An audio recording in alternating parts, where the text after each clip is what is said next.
মাসের শুরু হতেই কিন্তু আমাদের মাথায় একটা চিন্তা ঘুরতে থাকে যে এই টাকার মধ্যে আমাকে এই করতে হবে। ভাড়া বাড়িতে থাকতে গেলে সেখানে একটা খরচ থাকে, সেখানে ইলেকট্রিসিটি বিল, তারপরে রয়েছে তোমার সাংসারিক খরচ, আরও যদি বাচ্চার পড়াশুনো স্কুল টিউশন থাকে সেখানেও একটা খরচ। সমস্তটাই আজকের ভিডিওতে শেয়ার করব, কিভাবে আমরা মধ্যবিত্ত ফ্যামিলিতে একটু অন্তত সঞ্চয় করতে পারি এবং মাসকাবারি বাজার কিভাবে আমরা কিছুটা হলেও সেভ করতে পারি।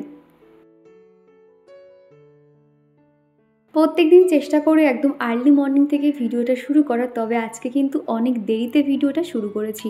সকালে না রান্নাবান্না ছিল, ঠাকুর পুজোর সমস্তটাই কিন্তু ছিল, তো ভাবলাম আজকে একদম আর্লি মর্নিং থেকে শুরু করব না, একটু বেলার দিকে শুরু করব। এখন ঘড়ি তো ওই 9টা 10-15 নাগাদ বাজবে, চিকুর পাপা সবেই বেরিয়ে গেছে, আর তারপরেই আমি স্নান সেরে ঠাকুর পুজো করে আর এখন এই যে কাজকর্ম শুরু করেছি। সব সময় চেষ্টা করি ঘুরিয়ে ফিরিয়ে সব রকম ভিডিও শেয়ার করার। হ্যাঁ, আমি তোমাদের মনের মতন এখন কিছু ভিডিও শেয়ার করতে পারছি না, তার কারণ দেখতেই পাচ্ছ আমার ভিউজটা একটু ডাউন হয়ে গেছে। আমি তোমাদের আগেও বলেছি, আবারও বলছি, আমার না প্রথম প্রায়োরিটি হলো চিকু, ওকে একটু পড়াশুনো করাতে হয়, সময় দিতে হয়, সেই জন্য তোমাদের মনের মতন ভিডিও আমি সেভাবে তৈরি করতে পারছি না। ডেইলি যে একটা মধ্যবিত্ত ফ্যামিলিতে যে কাজকর্ম থাকে সকাল থেকে রাত পর্যন্ত সমস্তটাই আর কি তোমাদেরকে শেয়ার করি, তবে তোমাদের কিছু ভিডিও রিকোয়েস্ট আছে, তবে আমি সেগুলো অবশ্যই রাখার চেষ্টা করব। আমার শুধু মনে হয় আমার বন্ধুরা আমাকে রিকোয়েস্ট করবে আর আমি সেই রিকোয়েস্ট রাখবো না, এরকম কখনোই হতে পারে না, দেরি হবে কিন্তু অবশ্যই রাখার চেষ্টা করব। তো যাই হোক, সকালে উঠেই না চিকুর বাবা মোটামুটি বিছানাটা হালকাভাবে পরিষ্কার করে দিয়েছিল, কেননা বাসি বিছানা আমি একদমই রাখি না, একটু হালকা ফুলকা এদিক ওদিক থেকে ঝেড়ে নিই, আর বেলার দিকে আমি আমার মনের মতন করে গুছিয়ে নিই। আসলে না আমি প্রত্যেকটা কাজ একাই তো, জানো তো, একার সংসার, একা হাতে সমস্ত কাজ নিখুঁতভাবে সবসময় এতটা অভ্যস্ত হয়ে গেছি, কেউ যদি একটুখানি সেই কাজটা করে দেয় আর সেটা যদি মনের মতো না হয় মনটা খুঁতখুত হতে থাকে। তো সেই জন্য বেলার দিকে আমি আবারও প্রত্যেকটা জায়গা টান টান করে বিছানাটা একদম পরিষ্কার করে নিয়েছি। আর আজকে হঠাৎ মনে হলো জানালার এই জায়গাগুলো কেমন ফাঁকা ফাঁকা লাগছে। এছাড়া কণিকা দিদিভাই একবার বলেছিলে, দীপা তোমার ঘরে এই যে জানালাতে পর্দাগুলো লাগিয়ে নেবে, তাহলে দেখতে আরও বেশি ভালো লাগবে। প্রথমেই বলি, আমি আজ পর্যন্ত মানে যে দুটো বাড়িতে থেকে এসেছি সেখানে কিন্তু জানালাতে এরকম রড সিস্টেম ছিল। সেকেন্ড যে বাড়িতে আগে থাকতাম আর কি, সেখানে কোনো রকম রড ছিল না, উপরে যে জেঠু থাকতো ওনাদেরকে বলাতে কিন্তু সাথে সাথে রড লাগিয়ে দিয়েছিল, যার জন্য কোনো অসুবিধা হয়নি। তবে এই বাড়িতে কিন্তু এরকম রডের কোনো সিস্টেম নেই, ওই পেরেক লাগানোর মতন সিস্টেম আছে। আর আমার যেহেতু কার্টেন পর্দা, এইগুলো কিন্তু রড ছাড়া ভালো লাগে না, তবে কি আর করব। এখানে যখন প্রথম এসেছিলাম ওনাদেরকে বলেছিলাম একটু রডটা লাগিয়ে দিলে ভালো হয়, তো ওনারা একটু না বলেছিল, তো তখন আমরা কোনো রকম ফোর্স করিনি আর এই বিষয়ে কোনো কথাও বলিনি। তো ভাবলাম চলো, ভাড়া বাড়িতে যে সবসময় সব কিছু মনের মতন হবে এরকমটা তো না, যেরকম আছে সেটা দিয়েই কাজ চালিয়ে নেব। ওই দেখবে এলাস্টিক মতন যে দড়িগুলো পাওয়া যায় স্ট্রেচেবল, সেইগুলোই আর কি আমি জানালাতে লাগিয়ে নিয়েছি। আর লম্বা লম্বা যে পেরেকগুলো হয় সেইগুলোই লাগাতে হবে।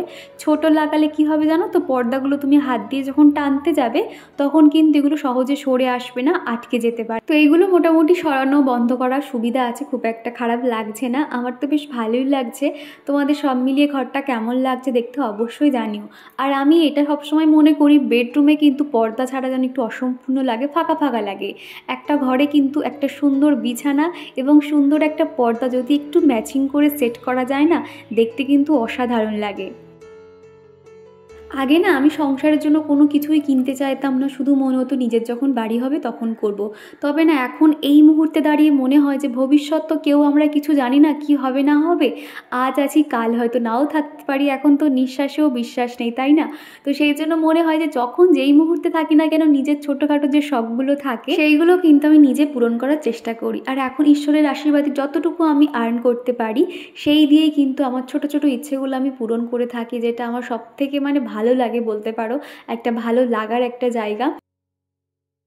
মোটামুটি পুজোর আগে যেরকম ঘরবাড়ি সমস্তটা পরিষ্কার পরিচ্ছন্ন করতে হয়, আমার কিন্তু সম্পূর্ণটা হয়ে গেছে ঘরগুলো, তবে এখনও কিচেনটা বাকি আছে। কোথাও একটা শুনেছিলাম যে মহালয়ার সময় কিংবা মা যখন আমাদের মর্তে আগমন করে তখন কিন্তু কোনো রকম মশলাপাতি সেরকম খেতে নেই, যেমন ধরো আদা রসুন খেতে নেই, তারপর অনেক রকম মশলাও খেতে নেই, এছাড়া ঘরবাড়ি কিন্তু পরিষ্কার পরিচ্ছন্ন করতে নেই সেই সময়টাতে। তো সেই জন্য চেষ্টা করি কিছু কিছু নিয়ম মেনে চলার। এগুলো কিন্তু আমি বড়দের কাছ থেকেই শিখেছি, দেখেছি অনেক বন্ধুরা জিজ্ঞাসা করে যে দীপা তুমি এই সমস্ত কি করে জানলে? ওই যে বাড়ির বড়দের কাছ থেকে শুনে শুনে এগুলো নিজের মধ্যে এমনভাবে রপ্ত হয়ে গেছে যে এইগুলো পালন না করতে পারলে, সমস্তটাই না করতে পারলেও কিছু কিছু আমি অন্তত পালন করার চেষ্টা করি। তোমরা দেখেছিলে আগের সপ্তাহে শুরুর দিকে ওই মঙ্গলবারের দিকে আমি একবার কিন্তু আমার ঘর, দুটো ঘর, ডাইনিং সমস্তটাই পরিষ্কার করে নিয়েছি। আর প্রত্যেক রবিবার হলেই তো সমস্ত জায়গায় ঝুলফুল ঝাড়া সমস্তটাই হয়। তবে কি বলো তো, প্রতিদিনের কিন্তু ডাস্টিংয়ের কাজটা একদিনও স্কিপ করলে হবে না। প্রত্যেক দিনের কাজ কিন্তু প্রতিদিন করতে হবে, তা না হলে ধুলোর আস্তরণ পড়তেই থাকে। তুমি দেখবে সে তোমার যেখানেই বাড়ি হোক না কেন, একতলা কিংবা দুতলা, বাড়িতে দেখবে ফার্নিচারে ধুলো পড়বেই পড়বে। তো সেই জন্য বলো প্রত্যেক দিন যেরকম আমাদের খাওয়া ঘুমানো একটা রুটিনের মধ্যে পড়ে, সেই রকমই ডাস্টিং ক্লিনিং কিন্তু সেই রুটিনের মধ্যে রাখতে হবে। তাহলে দেখবে ঘরবাড়ি একদম পরিষ্কার পরিপাটি থাকবে। আর আমাদের চিকু তো আমাকে যেহেতু দেখে আমি কতটা পরিপাটি করে রাখি, চিকু হয়তো কোনো কারণে জলের বোতল থেকে হয়তো জল খেতে গিয়ে ঢাকনাটা হয়তো গড়িয়ে খাটের নিচে ঢুকে গেল, চিকু কিন্তু ঠিক সেটা নিয়ে আসবে। এমনকি ভাত খাওয়ার সময় যদি চারিদিকে ভাত ছড়িয়ে পড়ে সেগুলোও কিন্তু হাত দিয়ে তুলে জায়গায় রেখে দেয়। এই ছোট ছোটগুলো আমি যখন ওর মধ্যে খেয়াল করি না, তখন বুঝেছি বাচ্চাদের সমস্ত কিছু ধরে ধরে না শেখালেও মা বাবা ঠিক যেমন করবে বাচ্চারা কিন্তু ঠিক সেই রকমই শিখবে। আর তোমরা তো দেখেছিলে এ বাড়িতে আসার পর থেকে এই যে সাদা দরজাগুলোর কি অবস্থা হয়েছিল, এগুলো কিন্তু আমি নিজে হাতে সমস্তটাই পরিষ্কার করেছি। আর এখন এগুলো অল্প থাকতে থাকতে প্রতিদিন মুছে নিই তো একদম নতুনের মতন চকচক করে। এই যে একবার ডিপ ক্লিন করে নিয়েছি, তারপর প্রতিদিন যখন পরিষ্কার করব না একদমই কিন্তু পরিষ্কার থাকবে। তবে যে কোনো জিনিস ওই একবার যদি জমতে দাও না, সেই নোংরা এমন যেটি দাগ হয়ে যায় তখন নিজেদেরই খাটনি বেড়ে যায়। আর এই যেমন ধরো শোকেসটা দুদিন হলো মোটামুটি মোছা হয় না, এসে দেখলাম একটা ধুলোর আস্তরণ পড়ে গেছে, সেগুলো আবার ঘষে ঘষে পরিষ্কার করলাম। কলিন দিয়ে কাঁচ টাচ সমস্ত জায়গা কিন্তু পরিষ্কার করে নিয়েছি, একদম নতুনের মতন হয়ে গেছে। এই শোকেসটা সাদা কালার তো, একটু ধুলো পড়লে চোখে লাগে, খুবই খারাপ লাগে। আর আয়নার নিচগুলো না এমন ছোপ ছোপ দাগ হয়ে থাকে আমাদের চিকুর জন্য। প্রায় সময় এসে আয়নাতে হাত দিচ্ছে, মুখ দিয়ে মানে বাচ্চারা যেটা করতে থাকে আর কি, খেলা করতে থাকে, সেখানে ছাপ পড়ে যায়। সেগুলো কলিন দিয়ে আর একটা সুতির কাপড় নিয়ে না খুব ভালো করে কাঁচের জায়গাগুলো মুছে নিয়েছি। শোকেসের যে কাঁচগুলো লাগানো আছে, যেখানে আয়না আছে, সম্পূর্ণটা কলিন দিয়ে কিন্তু পরিষ্কার করে নিচ্ছি, তাহলে দেখবে একদম চকচক করতে থাকে। জয়শ্রী বলেছো দীপা তুমি কিভাবে টাইটেলগুলো বাংলায় করলে? আমি তো প্রথমে কিছুই বুঝতে পারছিলাম না, তারপর ইউটিউবে গিয়ে আমি টেক ভিডিও দেখলাম, তারপর থেকে অনেক কষ্টে আমি আর কি এই সিস্টেমটা বুঝতে পারলাম। আসলে না আমি তো সবসময় ফোন থেকে এডিটিং করি, আর বেশিরভাগ ভিডিও ল্যাপটপ থেকে দেখাচ্ছিল, আমার মাথায় ঢুকছিল না। তারপর অনেক খুঁজে খাজে ভালো করে দেখে বুঝতে পারলাম মোটামুটি গুগলসে গিয়ে একটা সেটিংটা অফ করে দিতে হবে, তাহলে আর প্রবলেম হবে না। তোমাকে বলবো তুমি একটু টেক ভিডিওগুলো একটু দেখে নিও, ওখানে কিন্তু পুরো ক্লিয়ার বলা আছে। আর প্রীতি আমাকে বলেছো যে তোমার হেয়ার কাটিং করতে কত নিয়েছে, মানে হাইলাইট সমস্তটাই জিজ্ঞাসা করেছো। আমি তো লেয়ার কেটেছিলাম, আর লেয়ার কাটতে মোটামুটি ওখানে 200 টাকা মতো নিয়েছিল, আর হাইলাইটসেও 1000 টাকা মতো নিয়েছিল। আর বাদ বাকি ওই ভিডিওটাতে না মনে হয় বিস্তারিত বলেছিলাম। তো যাই হোক, তুমি আরও একবার দেখে নিতে পারো।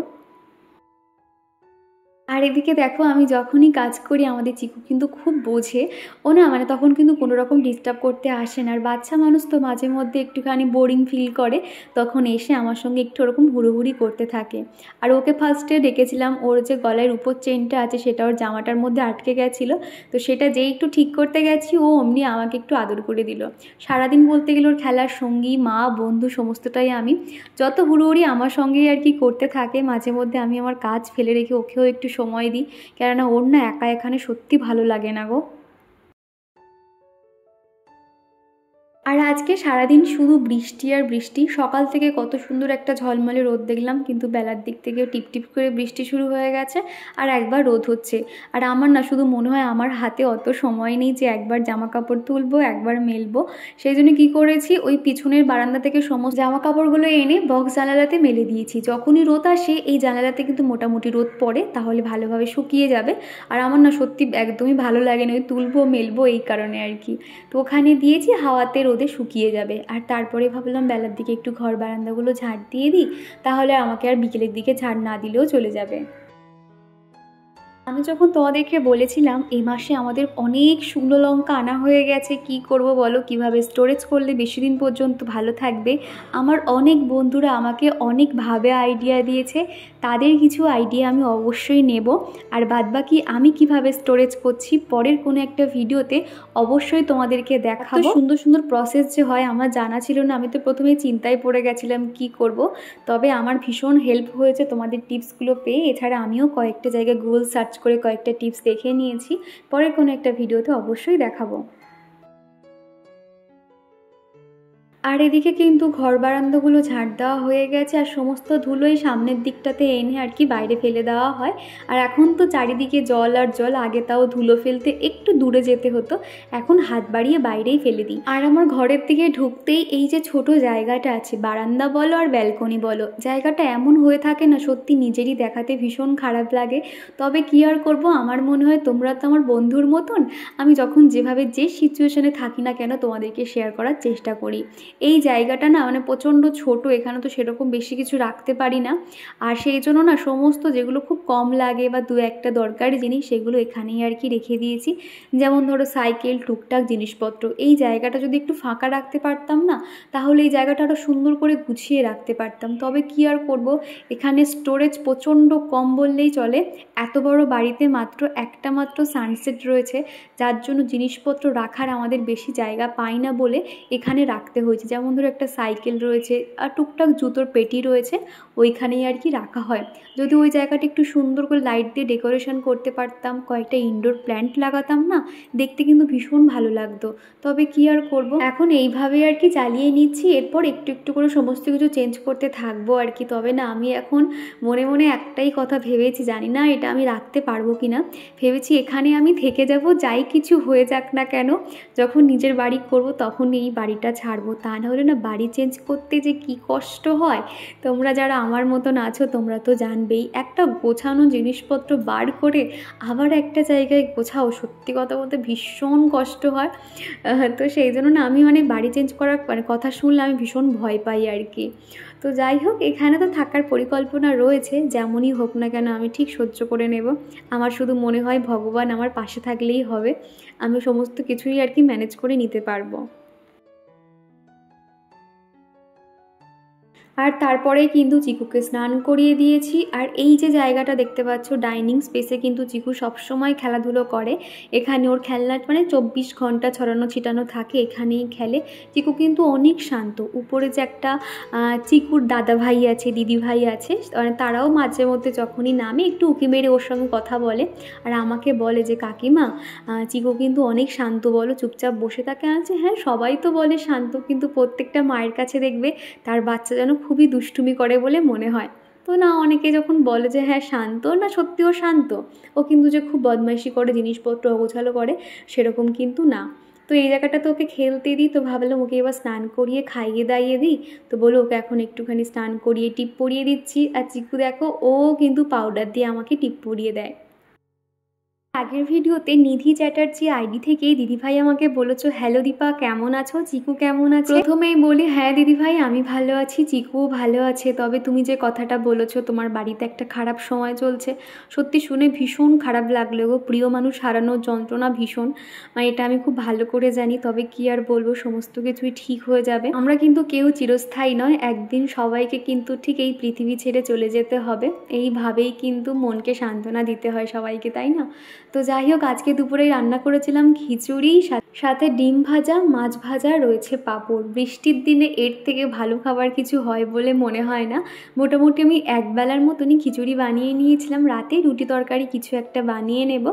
আর তারপরে কিন্তু বিকেল থেকে বসে গেছি এই কাজগুলো নিয়ে। প্রায় 2-3 দিন হলো মান্থলি বাজার আনা হয়েছে, তবে সেগুলো কিছুতেই আর গুছিয়ে রাখতে পারছিলাম না। আজ করব কাল করবো করে এইভাবে ব্যাগটা ডাইনিংয়ে বসানো ছিল, ভাবলাম বিকেল থেকে চল এগুলোকে গুছিয়ে রাখি। চিকু এখন ঘুমিয়ে পড়েছে, সেই ফাঁকে আমি এই সমস্ত কাজগুলো সেরে নিচ্ছি। আমাদের প্রত্যেক মাসে কিন্তু মান্থলি বাজার যখনই আনা হয় একটু বেশি করে আনি, তাহলে পরের মাসটা একটুখানি অল্প আনলেও জিনিসপত্র কিন্তু মোটামুটি ম্যানেজ হয়ে যায়। এই বালতিটাতে যেগুলো আর কি খুব কম লাগে একদম মাসের শেষের দিকে, সেইগুলোই আর কি রেখেছি।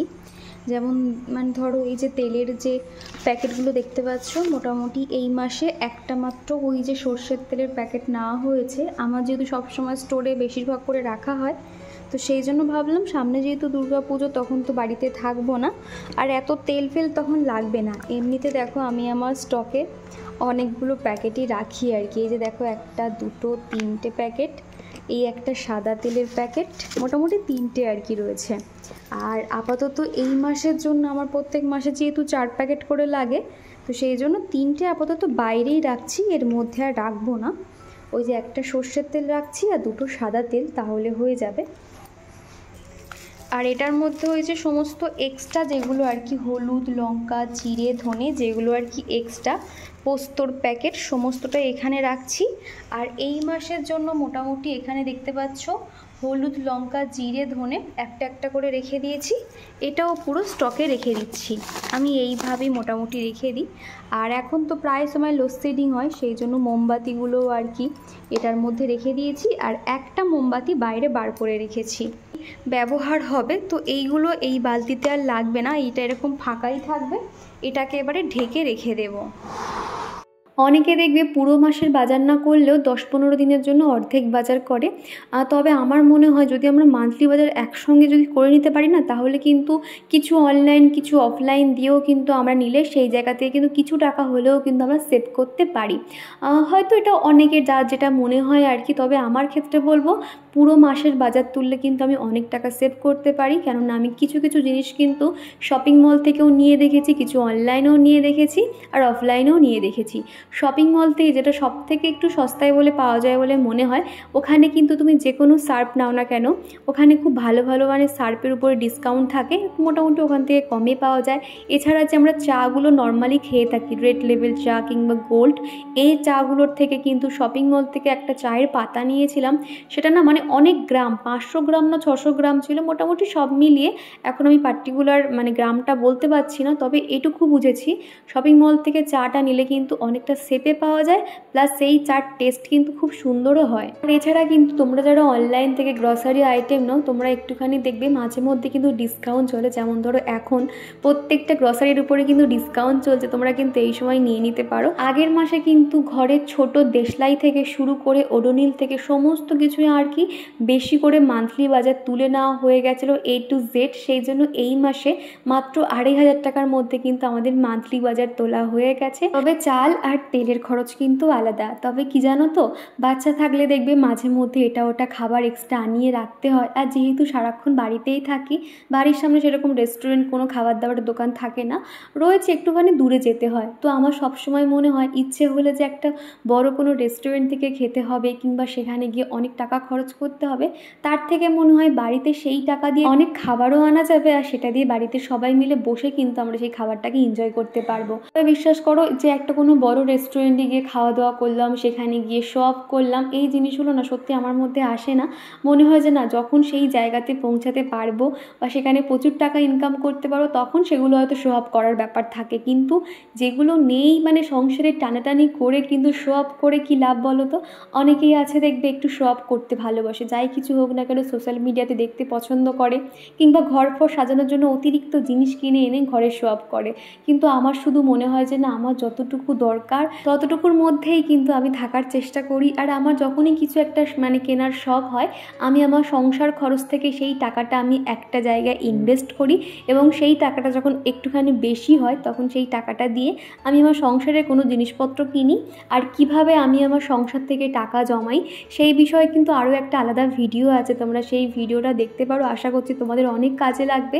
তার কারণ কিন্তু আমরা গৃহিণীরা কিন্তু কোনো অংশে কম নয়, আমরা কিন্তু সংসার সামলে, বাচ্চা সামলে, বাড়িতে বসেও কিন্তু আমরা অনেকভাবে কিন্তু টাকা ইনকাম করতে পারি। ন্যূনতম হলেও 500 টাকা থেকে 1000 টাকা আমরা অনায়াসে কিন্তু ইনকাম করতে পারি।